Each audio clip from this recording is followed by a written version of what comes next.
Good evening, everybody. Thank you for being here. Hello, gentlemen. We'll make some introductions, which probably not many of them are need to be made. First chair right here, young man from Downingtown, Pennsylvania. He did his early training at Kansas State University and then came east to Columbus to help the Buckeyes win a national championship. Will Howard. Oh yeah. You guys hear me? A little more? Oh, there we go. It's all good. Next to him, a young man who came from Canton, worked his way here to Ohio State, an outstanding playing career with the Buckeyes, then went on multiple years in the NFL with the Browns and the Dolphins, now Ohio State's receivers coach and offensive coordinator, Brian Hartline.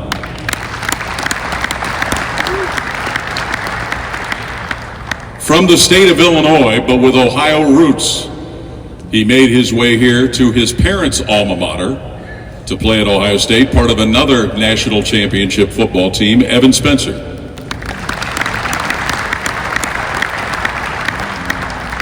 And a young man who was an integral part of this past year's national championship, whose season was highlighted with 2 touchdown catches in his hometown of Chicago, Carnell Tate. So this will be pretty informal. We'll start with some questions, gentlemen, for each of you, if you would. And we'll start, Will, going on down to Carnell. How a coach has impacted your life? You know, I think when you think of coaching, it's not, you know, the impact that you have on the field. Sometimes it's more the impact that you have off. And I feel like some of the most influential coaches in my life, you know, are my strength coaches and you know, some of these GAs or some of these guys that are working their way up that really just have these really good relationships with you that really want to see you succeed. And when you have a coach like that, man, it can have an unbelievable impact on you, and you can really change some of these young players' lives. And I experienced it when I was young. You know, had some guys mentored me and had some really good coaching here. And you know, it can change your life and it can really develop you into a better person and a better player. So, Brian. Yeah, I think you kind of alluded to it, Will. For me, my memories reach back to high school. I had a little bit in middle school and a little bit in Pee Wee football, but high school was big, college was big. My head coach, Jack Rose, I could not get to practice. A lot of time my parents were working, you know, early every day, so I had to run to his house every morning to catch a ride. It was probably a mile or so. So I'd run there. He'd be waiting for me. He would take me to practice, figure a way to get home. That was kind of my process. And then my high school track coach, my hurdle coach, still now a really good friend of mine. The impact he had on me as a young man was huge. That's, you know, well documented in my mind. And then being at Ohio State, Darrell Hazel was our receiver coach. He was steady and he was concrete and he was here the whole time, and that had a massive impact on me. Frankly, at the end of the day, my life goal and my journey is because of those that impacted me earlier in my life, and now I'm just trying to kind of push it forward. And but yeah, between my head coach in high school, my hurdle coach in high school, and then my receiver coach here at Ohio State, they changed my life. Honestly, I think for me it's cool, right? So my dad is coach here at Ohio State, coached with the Bears as well. But relatively speaking, what I think is cool is the stories here, right? I mean, what's so impactful with coach here and other stories is the fact that it may not be the guy that gave you the best X and O's way to run a route or the way to throw a ball or the way to read a coverage. It's somebody that picked you up when I was running over to your house to make it to practice on time. It's somebody that built the confidence in you because they saw that you were that good or that you could do that thing, right? And all of us, we're all human, right? At the end of the day, right? So the best coach for me, obviously, yes, at a certain level was my dad, but it was also those ones that pushed me to stretch my confidence, to be uncomfortable. That happened here at Ohio State with Coach Drayton, that happened with Coach Smith, and even past that, right? I mean, I can tell you, Ike Hilliard, once I got to the then Washington Redskins, now Commanders, it's just that level of swag, and some of these guys can just make you feel so confident and do it so easily, but really it's just they're working on you as a human being, right? And that's what's most important, at least in me, as I look at coaching and what's been most impactful to me. The coaches impacted me heavily here. They've been here for me through my ups and downs. They watched me grow since my freshman year. of college. Not only Coach Hart, he's been an important person to me. He's impacted my life heavily. He's taught me how to be a better man, which is very important because not only football is not all my life. I have the real world to go out there and experience. He's taught me how to be a better man and how I go about that every day. All right, let's go with the next question in reverse order, starting with you, Carnell. How has football affected your life? Football means a lot to me. Football has given me my platform. Football has given me the way to go express other things of that nature. It's given me my platform to reach the younger people, even the older people. Yeah, and for me, I work as an entrepreneur, right? So generally speaking, it's the passion to wake up every day knowing that you have to have a slight bit of productive paranoia that somebody may be doing something better than you, right? So for me, whether it's writing code, whether it's figuring out a way to look at a deal a different way, I know that what football did for me was be able to push the edge, right? I always think about something that I could be doing differently or better because of what started right here in this building, right? When it was crappier turf or there was, a rip over there in the corner that we always had to run away from, right? But at the end of the day, that's what's really helped. Yeah, it's a loaded question. When you sit and really think about it, at least from my perspective, now that I'm a little older, I think it's who I am, frankly. I think that it is a platform. There was a time in my life where I did it at a high level because I hated to lose, and I was very competitive, and I wanted to win, and that was really a big part of it. And then I got kind of cynical to the sport. I hated losing. I hated, being around guys that didn't think the same way I did at certain levels, and so I got kind of cynical with it, and I tried to get away from it. And then when I kind of put my guard back down and realized it's a blessing to be labeled a football player instead of being like a dumb jock is how it's easy to be labeled at some point. I really owned it, and I was like, no, football is who I am. I'm proud of what it represents. I'm proud of the teamwork. I'm proud of the trials and tribulations. Like, it's awesome. I am proud to be a football coach and try to impact others. And it's so quick to be a negative connotation to it all. There was a time where I had that, but to see what it has provided, the platform for me to chase my dreams, provided me my personal growth, exposed me to individuals I never would have got to meet. Got me to travel places I never thought I could travel to and take care of my family in a way I never thought I could. I mean, I'm so thankful for the opportunity to be associated with this sport that I just want others to feel the same gratification and excellence that I was blessed to witness. So what football means to me, I mean, frankly, it means everything from a platform perspective. I think that's so good. I relate to it on so many levels, man. Like throughout my career in football, I've learned so much about life in general. It teaches you lessons, the things that you go through on the field, the things that you do in the off season with your teammates, with your brothers. Those are the things that you can take and put into your real life and learn, like how to push through adversity. You may years down the line have a bad day at work, and you learned, during mat drills at 6 a.m, like how to push through hard times. And these things that I've learned in football have grown me up and turned me into a man way sooner than I would have if I didn't have football. And the things that I've learned through this sport and through the people that have had an impact on me because of football, I just feel so much more prepared to go tackle what's next in life. And I'm so blessed and fortunate, like Coach Hart said, to be a football player and to be labeled a football player. It's not who I am, it's what I do, but at the end of the day, man, it has done so much for me. And I'm just thankful for the opportunity to have played football. And I think it's going to continue to bless me for years and years to come. And it's an honor. It's an unbelievable game. I think it's the most pure team sport. There's no sport like it. There's no sport that brings people together like football. All right, gentlemen, a little bit on a lighter note. What is the funniest or craziest moment that you have had in football? And we'll go start with Will and go on down the line. Oh, man. Funniest or craziest moment? Cameras are on. Cameras, oh, shoot, man. Yeah. And a lot more recent memory than I was going to say, I mean. In the building, out of the building. I know. Whatever you feel like you want to reveal. Yeah. I was going to say. You want to come back to it later. You want to think about it and come back to it later? We'll go. I mean, Shoot, I guess I'll go surface level here. Pretty easy. I guess last year, throughout the whole playoff run, there were some unbelievable memories. Some of my favorite, I would say one of my favorites was definitely the Jack Sawyer strip sack versus Texas, man, and going up to him afterwards and, punching his chest and I think I said some expletives and got in his grill. And the funny thing is that if you ask him about it, he has no idea what I said to this day. He just saw that my mouth was moving and I was fired up. So that was one of the craziest I've ever been going in my life.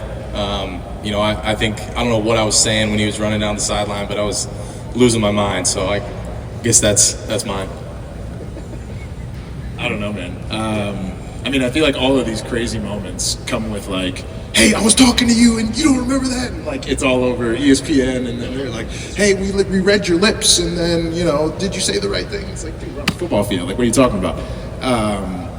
But similarly speaking, right, there was so much adversity that we had in our season in 2014 going into the next national championship. And then once we did it, right, there were, hey, are we beating the best defense in the country by 50 some odd points, right, in the third quarter? So, I feel like there's a lot of kind of hit and giggle kind of stuff that we had, really. But for us, it's just more about those moments, right? The ability to come over adversity and say, you know what, these are my brothers, and there's no human on this earth that's going to take me away from my goal or my job, and that's to make sure that I block or catch or whatever for the next guy. So it's the fun memories. I can't pull one out for you, but it's always a good ride. Yeah, I would say there's a combination. There's magical memory, one that echoes with me for that entire year. Frankly, sorry, CT, was his. The game he had in Chicago, that's always sat with me, and I don't know why certain things linger with people, but that one always sat with me. For him to go home and do what he did in that environment was special for me. The second one also involved Will. Sometimes we do some game planning, and Will loves to come in and game plan with us. Sorry, Will. And this is coming. And so we're just trying to pick his brain about what he likes. I was like, what do you like here? If you could pick anyone, I think we're getting ready to go to Oregon and go to the Rose Bowl. And he's like, me, I like a good pipe, a good pipe call. I said, you like what? And he rode with it. He's like, yeah, man, just call pipe. I'm like, okay, we got it. All right. So long story short, then we kind of get through the week and come to find out, we got a tempo call. We called pipe just for Will. And he scored down the middle of the field with Emeka Egbuka at the Rose Bowl for a touchdown. So he likes a good pipe call, and that was his favorite. So. Pipe's a damn good play. Carnell? I'll say the craziest moment is definitely the Northwestern game. I was back home. I was able to score 2 touchdowns thanks to Will that game. Being back home since my freshman year, playing in front of a family, I had probably 40 members there. So that was another, that was a crazy moment. Then also just the Natty, the experience there was crazy, unbelievable. That's a once in a lifetime opportunity, and not all the things that we've done to get there and all the preparation we put in. It's still crazy to this day. All right, some individual questions for each of you. Coach Hartline. Yo. Greatest play you ever made? The completion, whatever completion it was. The one that echoes though in my brain is probably I had an opportunity to go to Arizona, and Ryan Tannehill was a rookie at the time, and I had a chance to break the all-time receiving record in yards per game for the Dolphins. Went for 253 and I don't know, it was 13 catches, something like that. And but there was the last one I remember because they were undefeated. They were 6-0, I believe, and we ended up not pulling out the game, so that's really what still sits with me to this point. But we had an exit call, which was 2 guys that basically crossed through the middle of the field, but we called it on the 20-yard line. So just 2 guys sprinting across the field in a foot race. I caught one over my left shoulder and got down the sideline, and there was another dude chasing me. I forget who it was, but I dove from the 5 to score, and I scored. I remember hitting my back and thinking shit, I can't breathe. But I didn't want to show it. I wanted to act tough, so I got up and I acted cool. And then I'm walking back to the sideline holy shit, I can't breathe. And but yeah, that's probably the one that kind of echoes in my mind through those years. All right, Evan Spencer. One of the most memorable plays in recent years in Ohio State history was a touchdown pass that Evan Spencer threw right before halftime to Michael Thomas in the semifinals against Alabama. What a lot of people may not realize, and Evan, correct me if I'm wrong, I think you had that same play called against Michigan State, but it didn't happen. But of course, if you would talk about what you thought when they called that play for you to throw the ball. Well, the eternal coach's kid the first time decided not to throw it. That was too risky, right? We went the conservative route, 11 yards, first down, let's keep it moving. And then I got so much SHIT from the entire receiver room afterwards. I said, there's nobody, I mean, you're going to have 20 people on you, and I'm throwing it to you next time.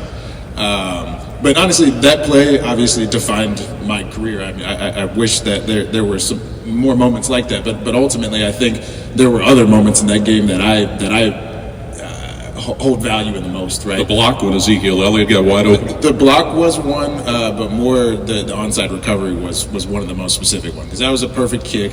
And at the end of the day, right, those are the moments where it's like, hey, it's mano a mano, it's me versus you. Right? I don't care what a 40 is. I don't care what a vertical is. It's how bad do you want it, right? And I think that's a theme that we'll probably talk about, and hopefully you guys can take back with your kids as well. It's how bad do you want this, right? I mean, I talked earlier about a productive paranoia. It was I can catch more balls in a day because I feel like you're trying to outnumber me, right? So like similarly speaking here, right? So once I get back to that onside kick and then the kicker puts it on the opposite hash and it's coming to me, and it's like, hey, I'm here for a reason, right? Now it's time for me to do my job, right? So for me, that was one of the most fulfilling, because it had to come down to that.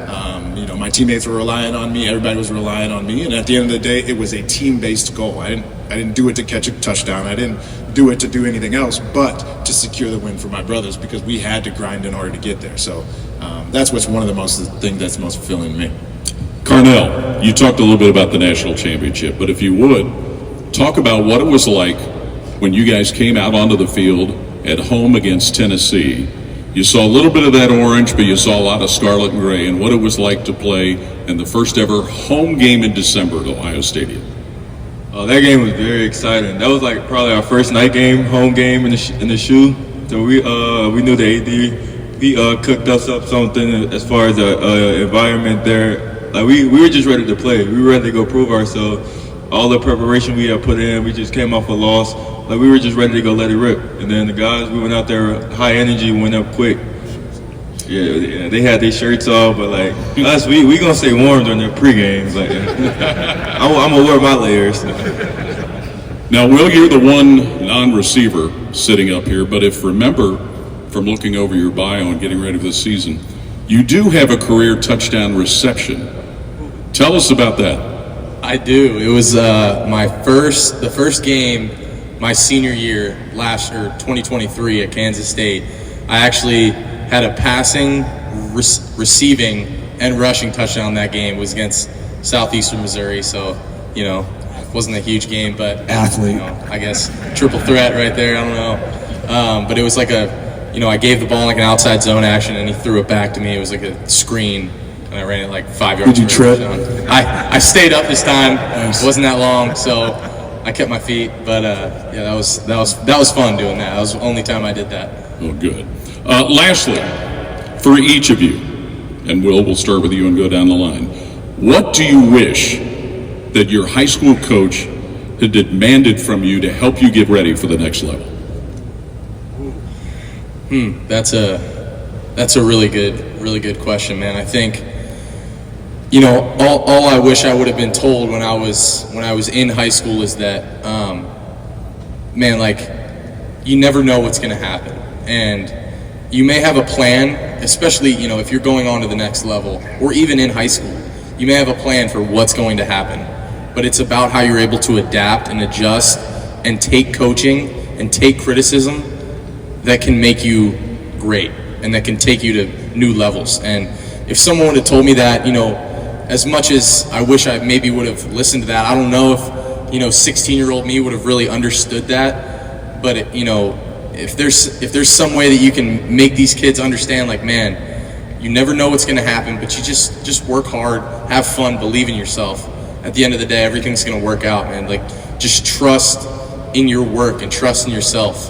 And, I think I'm a believer in positive reinforcement, man, and pump these kids up. Yeah, you may have to get on them, but pump them up, man. At the end of the day, like, make sure that they still love the game, because I saw that at my high school. You know, I had a coach that was hard on guys, and some guys just didn't understand that. You know, but there were other guys there to help pick them up, and I thought my coach did a really good job of establishing a staff that was, you know, guys of different, you know, backgrounds that could, you know, get along with different groups of players and coach from different perspectives. And I think, you know, I had a really good experience with my high school, and, you know, I'm really thankful for the coaches that I had. But man, just the more that you can reinforce, have fun, be flexible, don't take yourself too seriously, man. This is a game at the end of the day, and you got to have fun playing it, you know, if you want to have any success. Yeah, I think through my experience, I changed positions. I was a receiver. Well, first of all, I ran track as a freshman. I was pretty good as a freshman. By the time I got to freshman football, though, or that sophomore year, I didn't play. I wasn't ready to play. I was a sophomore. And so I had a decent head on my shoulders. My parents weren't crazy pushing me, and he has to play. I didn't earn it yet, so that was fine. My junior year, I started to play more. I was the quarterback, though. We didn't have another guy at that time. The quarterback, I was playing quarterback. My brother ended up coming up and taking my job as a freshman to be the quarterback, so I moved to my general spot as a receiver. And then my first game of my senior year, I broke my leg, so I lost my senior year. I stayed motivated and wanted to run track that spring. So, and I had a lot of people around me motivating me to do so, and that was very beneficial for me. But I think when I look back, there wasn't a whole lot of motivation needed, I think, for myself. I think that the one thing I wish they would have pulled out of me more was probably more leadership. I think that we had a good group of guys in our school at the time that naturally wanted the best version of themselves, and they didn't need a lot of motivation. But I would have liked my coach to pull me aside and demand more leadership out of me with my peers. I think I probably did a decent job, so they kind of left me alone, but I know I had more in the tank. And I wish they would have seen that, challenged me on that, and then tried to quantify that of whether I was doing a good job or not doing a good job. Give me a responsibility of a guy that really needed it. Not another guy that was in a good spot, but a guy that really needed some leadership. Maybe, I don't know, again, like fatherless home or some kind of situation I could have helped. And I just didn't have that perspective of where I was to try to do that. I was great with everybody. I was friends with everybody, but I think I probably had more gas in the tank from a leadership perspective. I wish my coaches would have pushed me to do that. That's probably the one area that I kind of regret. No, that's great. I mean, it's a perfect thing. Leadership takes every team to success, and without it, you don't win. I mean, at the end of the day, for me, as I think back about like what I wish the coach would have prepared me a little bit more for coming out of high school, it's just the focus on the relatability of the small things, right? I mean, making it to training table 5 minutes early. I mean, yes, everybody makes it on time, right? But are you the first guy at training table? Going to your tutor, sure, you may not need a tutor, but are you the first one asking questions? Why is this important? Well, working a muscle also means working the discipline muscle too. Are you disciplined enough to run a route when you're tired and you can't think? Are you disciplined enough to know exactly that that's the coverage, even though they're tilting a new way, this guy's looking at me a very specific way, and every time I see him on film, he does this, and it's always cover two, right? You have to train your discipline muscle, and I think for me, that was something I really had to work hard on, right? I mean, everybody that steps foot in this room or rooms similar to it are the best at their position in their area, period. That's the only reason you get here, right? So once you get here, the ability, your ability to go do those things is not what's going to make you great. Your ability to push the edge, your ability to try to catch 1,000 more balls than anybody else on your team, your ability to go a perfect rate in attendance at tutoring or training table or mentoring or what have you, those are the things that apply. Yes, that means you may go for 1 million touchdowns, but guess what? You're going to be an awesome person when it comes to being a husband. You're going to be an awesome person in the boardroom or at some company or what have you. Training that muscle, I think, was one thing that I learned, but definitely could have, had been more refined coming out of high school for sure. For me, it's the next play mentality. I mean, I feel like a lot of us get too caught up in the moment of what's going on. We may drop a ball like receivers and stuff, but it's like the next play that matters. Like, you can't let the last play prevent you from going to make the next play. Like, life goes on, life moves on, so like you can't let the past prevent you from going to succeed in the future. And then something that's always stuck to me is now even Coach Hart preaches it, now being uncommon amongst the common. I mean, like, we're all elite receivers here at Ohio State, but it's like the little thing, like Spencer said, what separates us from each other. Like, we all have the great playmaking ability, but it's like you have to be consistent in the room to stand out from each other. So those are two things that stuck with me. Gentlemen, thanks for sharing. Continued success in everything you do. Thank you. Thank you. Go Bucks. Appreciate it.